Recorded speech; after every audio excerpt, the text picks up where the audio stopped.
أكبر لا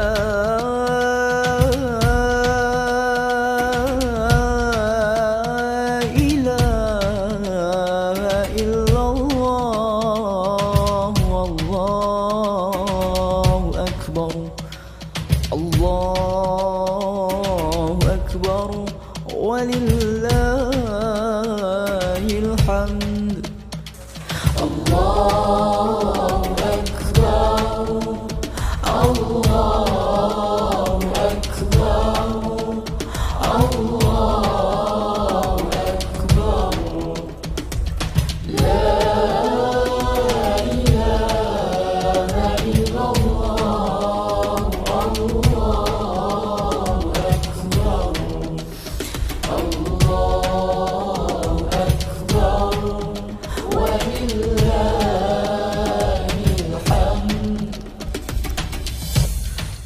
الله أكبر كبيرا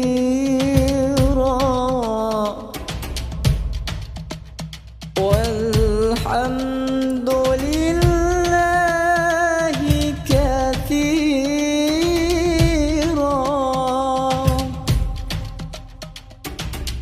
وسبحان الله بكرة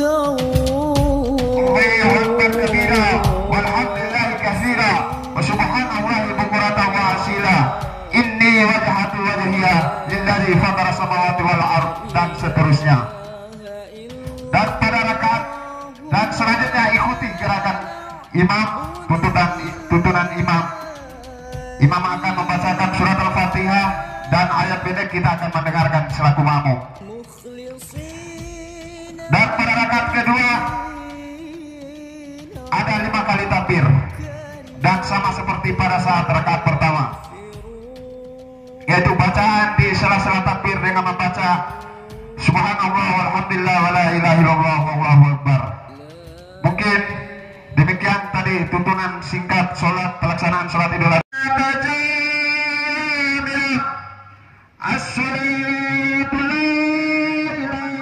Akan bersamamu.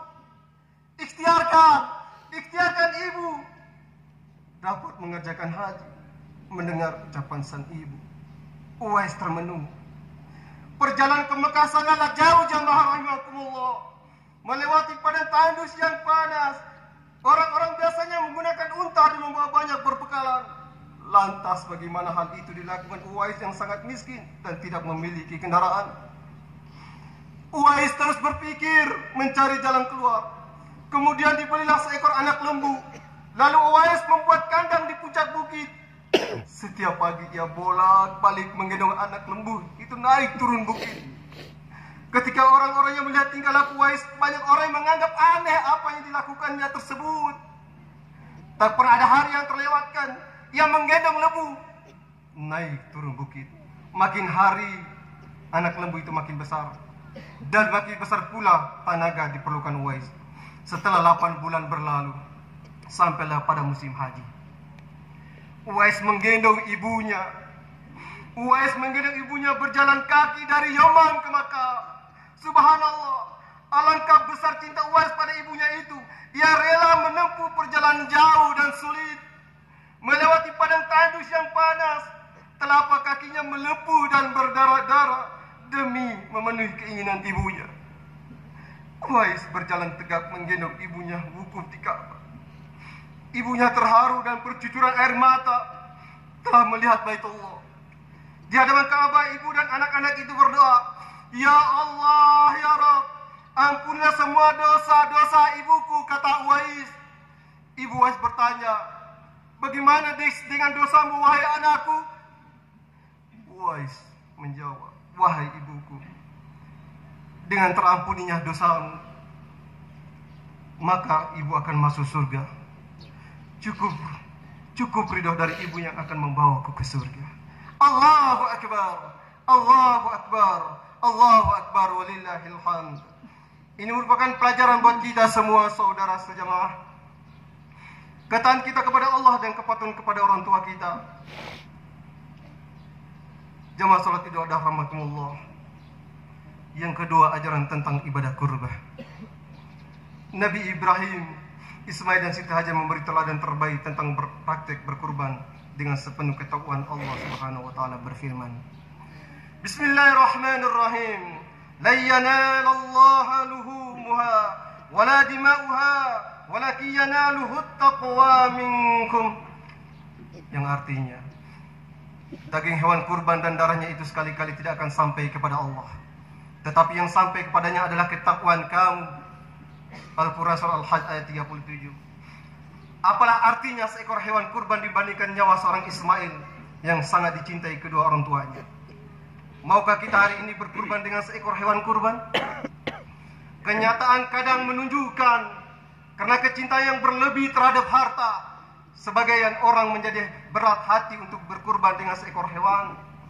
Di antara kita boleh jadi terasa berat untuk berkurban karena hitung-hitungan uang dan harta, meski untuk seekor hewan.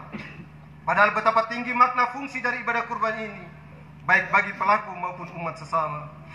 Dalam Al-Quran surat Al-Maidah ayat 27 dijelaskan, ada seorang yang berkurban dengan tulus sehingga kurbannya diterima Allah Subhanahu wa taala. Ada yang berkurban dengan setengah hati sehingga kurbannya sia-sia tanpa mendapatkan ridha Allah Azza wa Jalla.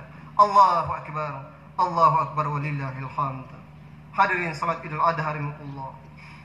Ibadah kurban juga mengajarkan sifat kasih sayang atau balas kasih yang jernih terhadap sesama sebagai perwujudan cinta kepada Allah. Kini insan beriman dimanapun berada diuji ketulusan dalam menghadapi dunia yang berkepentingan harta, berkepentingan tahta dan pesona dunia yang serba menghalalkan apa saja. Jika ujian dan pengorbanan kepada Nabi Ibrahim alaihissalam dibakar hidup-hidup, kemudian perintah menyembelih putra kesayangan Ismail yang lahir berdasarkan doa-doa, maka ujian dan pengorbanan kita adalah mungkin nafsu urusan perut kita, mungkin pengaruh dari para siti hawa kita, boleh jadi Ismail kita adalah uang dan kelebihan materi lainnya. Pokoknya hadirin rahimakumullah, setiap apapun yang dapat merusak hubungan kita dengan Allah Subhanahu wa taala atau yang menghalang kita menuju Allah Subhanahu wa taala, maka itulah Ismail kita. Maka korbankan dia, tanggalkan dia dari hati kita. Jamaah sekalian, jika kita belum mampu menyembelih hewan kurban, maka sembelihlah sifat sombong yang ada di dalam diri kita yang selalu merasa benar, selalu merasa pandai, atau selalu merasa paling alim. Sebagaimana Al-Kisah seorang ahli ibadah yang rugi bernama Abu Hashim. Pada suatu ketika saat hendak mengambil wudhu untuk tahajud, Abu Hashim dikagetkan oleh keberadaan sosok makhluk yang duduk di bibir sumurnya. Abu Hashim bertanya, "Wahai hamba Allah, siapakah engkau?" Sambil tersenyum sosok itu berkata, "Aku malaikat utusan Allah." Abu bin Hashim kaget sekaligus bangga karena kedatangan tamu malaikat mulia. Dia lalu bertanya, "Apa yang sedang kamu lakukan di sini?" Malaikat menjawab, "Aku disuruh mencari hamba-hamba pencinta Allah." Ketika melihat malaikat memegang kitab tebal, Abu lalu bertanya, "Wahai malaikat, buku apa yang kau bawa?" Malaikat menjawab, "Ini adalah kumpulan nama hamba-hamba pencinta Allah Subhanahu wa taala."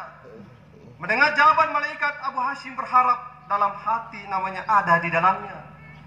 Maka ditanyalah malaikat itu, "Wahai malaikat, adakah namaku di situ?" Abu berasumsi bahwa namanya ada di dalam buku itu, mengingat amal ibadah yang tidak pernah kenal putusnya. Selalu mengerjakan salat tahajud setiap malam, berdoa dan bermunajat pada Allah Subhanahu wa taala di sepertiga malam. "Baiklah, aku buka," kata malaikat sambil membuka kitab besarnya. Dan ternyata malaikat itu tidak menemukan nama Abu di dalamnya. Tidak percaya Abu Hashim meminta malaikat mencarinya sekali lagi. Lalu mereka mengatakan, "Betul, namamu tidak ada di dalam buku ini," kata malaikat. Jamaah rahimakumullah, Abu bin Hashim pun gemetar dan jatuh tersungkur di depan malaikat. Dia menangis sejadi-jadinya. "Rugi sekali diriku yang selalu tegak berdiri di setiap malam dalam tahajud dan munajat, tetapi namaku tidak masuk dalam golongan para hamba pencinta Allah." Melihat itu malaikat berkata, "Wahai Abu bin Hashim, bukan aku tidak tahu engkau bangun setiap malam ketika yang lain tidur, mengambil air wudhu dan kedinginan pada saat orang lain terlelap dalam tidur malamnya. Tetapi tanganku dilarang Allah menulis namamu. Apa gerangan yang menjadi penyebabnya? Ternyata Abu bin Hashim. Tanya Abu bin Hashim, engkau memang bermunajat kepada Allah, tapi engkau pamerkan dengan rasa bangga kemana-mana dan asik beribadah memikir diri sendiri. Di kanan kirimu ada orang yang sakit dan lapar, tidak engkau tengok dan beri makan. Bagaimana mungkin dapat menjadi hamba Allah, menjadi hamba pencipta Allah, kalau engkau sendiri tidak pernah mencintai hamba-hamba yang diciptakan Allah? Kata malaikat itu, Abu bin Hashim seperti disambar petir di siap bolong.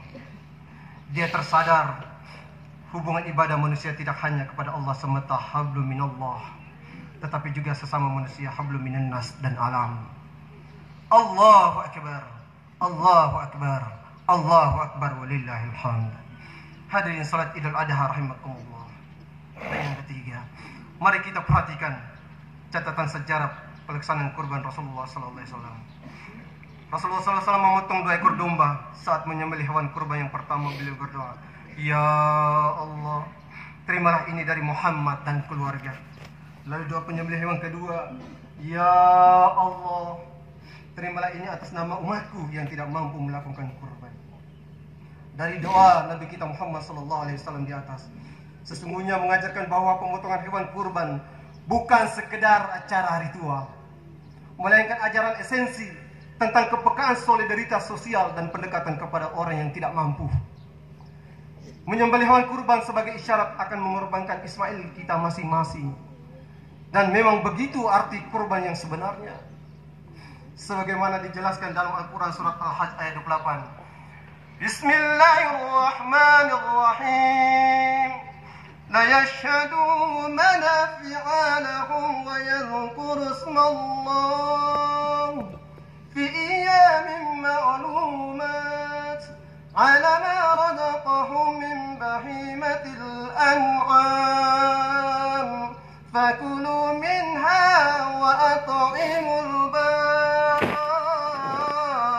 الفقير, supaya mereka menyaksikan berbagai manfaat bagi mereka dan supaya mereka menyebut nama Allah pada hari yang telah ditentukan atas rezeki yang Allah berikan kepada mereka berupa binatang ternak, maka makanlah sebagiannya, dan sebagiannya lagi berikan untuk dimakan orang-orang sengsara lagi miskin. Jamaah rahimakumullah, demikianlah semoga perjuangan Nabi Ibrahim alaihissalam beserta keluarganya dan ajaran ibadah kurban mempunyai ajaran keikhlasan, kecintaan, dan ajaran pengorbanan untuk ditumbuh kembangkan di berbagai lini kehidupan kita. A'udzu billahi minasyaitonir rajim. Wa amma man khafa maqama rabbi wa nahan nafsin 'anil hawa fa innal jannata hiyal ma'wa. Ja'alana Allah wa iyyakum min 'aidin wal maqbulin wa dakhalna wa iyyakum fi zumrati ibadis salihin. Wa aqulu qawli hadza wastaghfiruhu wa lakum wa liwalidayya ولسائر المسلمين والمسلمات فاستغفره إنه هو الغفور الرحيم.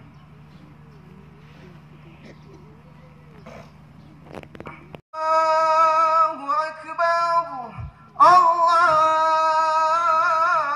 أكبر الله أكبر الله أكبر الله أكبر لا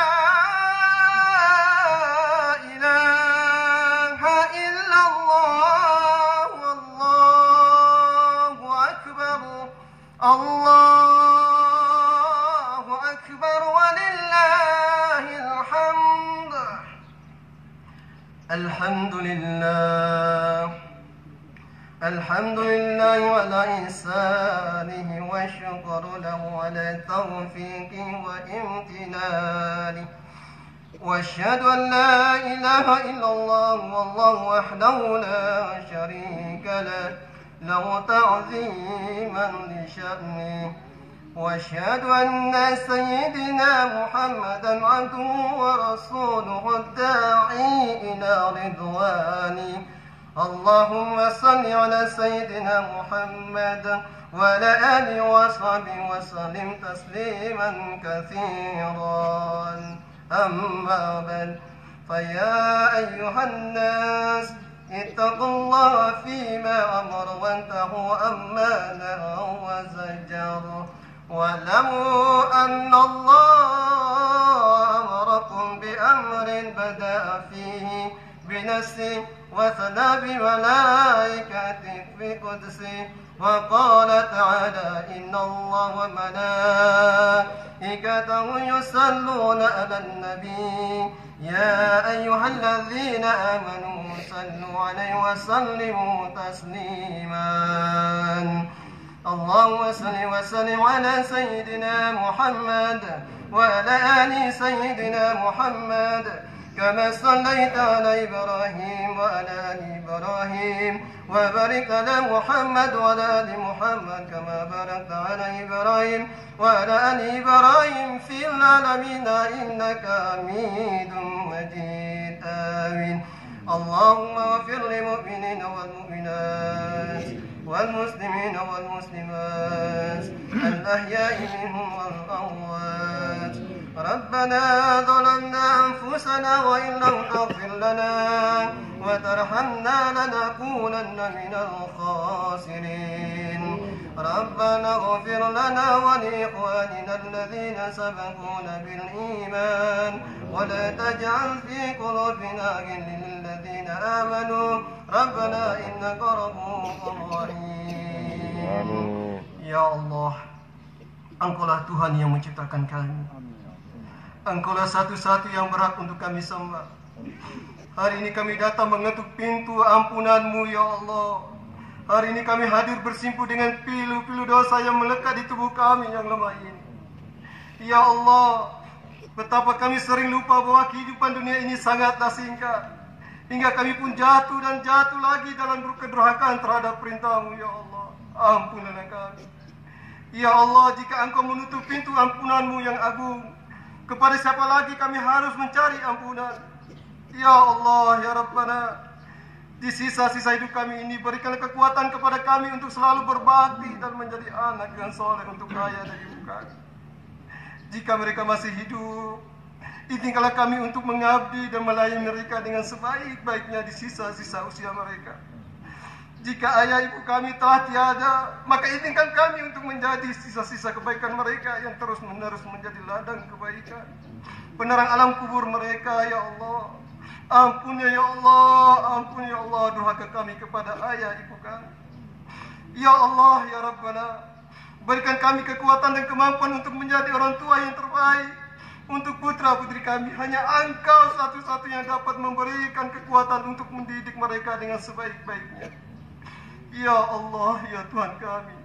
Ya Allah, Tuhan yang Maha Pengasih yang menolak bala. Ya Allah, Tuhan yang Maha Penyayang menjauhkan bala. Tolakkanlah dari kami malapetaka, wabah virus corona yang telah melanda negeri kami, bencana, kekejian dan kemungkaran, sengketa beraneka kekejaman dan peperangan yang tampak dan yang tersembunyi dalam negeri kami, khususnya di Kecamatan Sambirampas pada umumnya. Sesungguhnya Engkau berkuasa atas segala sesuatu.